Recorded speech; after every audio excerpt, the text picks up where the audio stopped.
Herkese merhaba arkadaşlar, kanalımıza hoş geldiniz. Mert Ramazan Demir ve Afra Saraçoğlu bu hafta magazin dünyasında zirvede yerleşti. Ünlü oyuncular Mert Ramazan Demir ve Afra Saraçoğlu bu hafta sosyal medyada magazin dünyasının en çok konuşulan isimleri oldu. Peki ikilinin bu kadar popüler kılan ne? İşte detaylar. Bu hafta ünlü oyuncu Mert Ramazan Demir, Afra Saraçoğlu sosyal medyada en çok konuşulan, tartışılan isimler arasında zirvede yerleşti.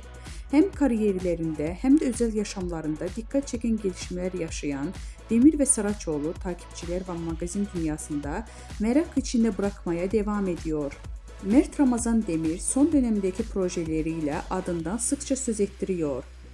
Genç oyuncu son olarak bir dizi projesinde başrollerini oynayarak büyük bir çıkış yakaladı.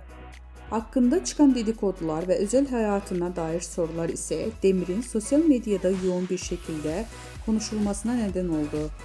Öyle ki Demir'in hem sahnede performansı hem de gizemli özel hayatı hayranları tarafından büyük bir